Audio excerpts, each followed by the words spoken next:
Hi విను. ఇప్పుడు national debate ఏంటంటే పిల్లలు కాన్ఫిడెంటా, ఓవర్ కాన్ఫిడెంటా? ఇప్పుడు మీ పిల్లలు కాన్ఫిడెంట్‌గా ఉండాలనుకుంటున్నారా? ఓవర్ కాన్ఫిడెంట్‌గా ఉండాలనుకుంటున్నారా? ఇటీవల కాలంలో 'కౌన్ బనేగా కరోడ్‌పతి' ప్రోగ్రామ్‌లో అమితాబ్ బచ్చన్ ముందు ఒక బాలుడొచ్చాడు. 5th class student.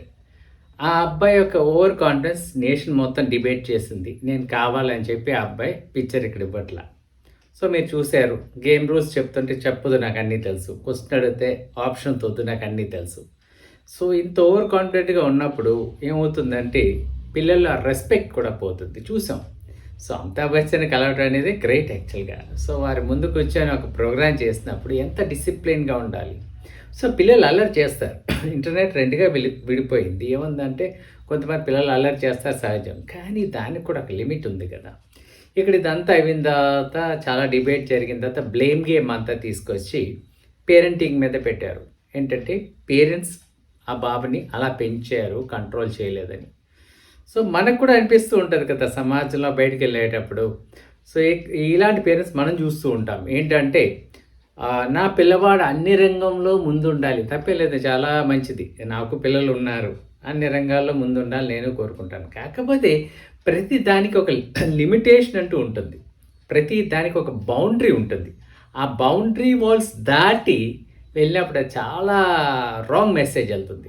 ఉదాహరణకి పేరెంట్స్ చూస్తూ ఉంటాం మనం ఏంటంటే పబ్లిక్ గ్యాదరింగ్, సోషల్ గ్యాదరింగ్, అదేవిధంగా మతపరమైన కార్యక్రమాలు ఎక్కువగా ఇక్కడ జరుగుతుంటాయి. ఏంటంటే నా బాబు కానీ ముందు ఉండాలి, ముందంజలో ఉండాలి, ప్రొజెక్ట్ అవ్వాలి, అందరికన్నా ముందు నేను ఉండాలనే ఫీలింగ్ పిల్లల్లో ఇంజెక్ట్ చేయడం తెలిసి తెలియకో. సో ఈ పిల్లలు ఏం చేస్తారు, ఏజ్ కూడా రెస్పెక్ట్ చేయకుండా ఉన్న గ్రూప్స్లో పెద్దవాళ్ళు ఉంటారు, సీనియర్స్ ఉంటారు, కొంచెం బాగా వచ్చిన వాళ్ళు ఉంటారు, లేకపోతే అడ్వాన్స్ లెవెల్లో ఉండేవాళ్ళు ఉంటారు. వాళ్ళందరినీ వెనక తోసేసి నేనే ముందుండాలి, నేనే మైక్ పట్టుకోవాలి, నేనే మాట్లాడాలి, నేనే పాడాలి, నేనే డ్యాన్స్ చేయాలి, నేను చక్కగా చేయగలనని ప్రొజెక్షన్స్. సో ఇక్కడ ఏంటంటే దీనివల్ల జరిగే అనర్థం ఏంటంటే అక్కడ ఉండే ఎన్వైరన్మెంట్ మొత్తం పడిపోద్ది. మిగతా వాళ్ళకి పిల్లల మీద ఏ కంట్రోల్ ఉండదు, కంట్రోల్ చేయలేరు. సో ఆర్గనైజర్స్ అనుకున్నది ఒకటి, లేకపోతే ఒక గేమ్ అవ్వచ్చు, ఒక టీమ్ యాక్టివిటీ ఒక గేమ్ అవ్వచ్చు, లేకపోతే ఫన్ గేమ్ అవ్వచ్చు ఒక ఈవెంట్లో. సో ఆర్గనైజర్స్ అనుకున్నది ఒకటి, కాకపోతే ఇలాంటి ఈ డామినేటింగ్ పిల్లలు లేకపోతే ఓవర్ కాన్ఫిడెంట్ పిల్లల వల్ల ఏమవుతుందంటే మొత్తం ఒక ప్లానింగే చెడిపోతుంది. సో ఆర్గనైజర్స్ ఏమనలేరు, జస్ట్ చూస్తారు. ఇదే విషయాన్ని ఈ పేరెంట్స్ కూడా అబ్జర్వ్ చేస్తున్నారు. కానీ పేరెంట్స్ చూసి చూడనట్టు, తెలిసి తెలియనట్టు యాక్ట్ చేస్తూ ఉంటారు. వీళ్ళు ఎందుకు తెలిసి తెలియనట్టు యాక్ట్ చేస్తారంటే వాళ్ళకి ఏంటంటే పిల్లల్ని ప్రొజెక్ట్ చేయాలి, ఇండైరెక్ట్గా వాళ్ళని ప్రొజెక్ట్ చేయాలి. అందుకని చెప్పి ఉంటే అవకాశం లెట్ మీ స్టాండ్, నాకేం తెలియదు. ఈ యాటిట్యూడ్తో ఉండటం వల్ల పేరెంట్స్ జరిగే అనర్థం ఏంటంటే ఇప్పుడు చూస్తారు కదా, ఈ బాబుకి నేషనల్ వైడ్ ట్రోలింగ్ జరిగింది. మీ పిల్లలు కూడా ఇలాంటి పరిస్థితుల్లోకి వెళ్ళిపోతారు. కాన్ఫిడెన్స్ మంచిదే కానీ ఓవర్ కాన్ఫిడెన్స్ అసలు మంచిది కాదు.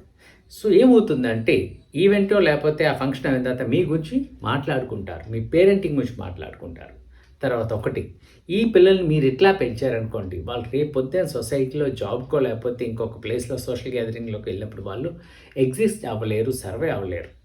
అర్థమవుతుందండి? ఇలాంటి వాళ్ళంటే ఎవరికి ఇష్టం ఉండదండి. సో పిల్లల్ని పెంచేటప్పుడు డిసిప్లినింగ్ ప్రాసెస్ అనేది ఇంపార్టెంట్. ఏంటంటే పెద్దవాళ్ళతో ఎలా బిహేవ్ చేయాలి, సీనియర్స్తో ఎలా బిహేవ్ చేయాలి, లేకపోతే కొంచెం ఏజ్లో పెద్దవాళ్ళతో ఎలా బిహేవ్ చేయాలి అనేది పిల్లలకి నేర్పించండి. సో మీ పిల్లలు టాలెంటెడే కాదంటలేదు, మీరు అన్ని విద్యలు నేర్పిస్తున్నారు, టాలెంటెడే. కాకపోతే ఏజ్ గ్రూప్స్ కూడా కన్సిడర్ చేయండి. సో ఏంటంటే లాస్ట్లో మీ ఇమేజే డ్యామేజ్ అవుతుంది. తర్వాత పిల్లలు ఎక్కడైనా జాబ్కి వెళ్ళినప్పుడు మీరే దాని గురించి బాధపడతారు, సఫర్ అవుతారు. ఒకసారి పేరెంటింగ్లో ఇచ్చిన మార్పు తీసుకొచ్చినట్లయితే your parenting will be great and happy living.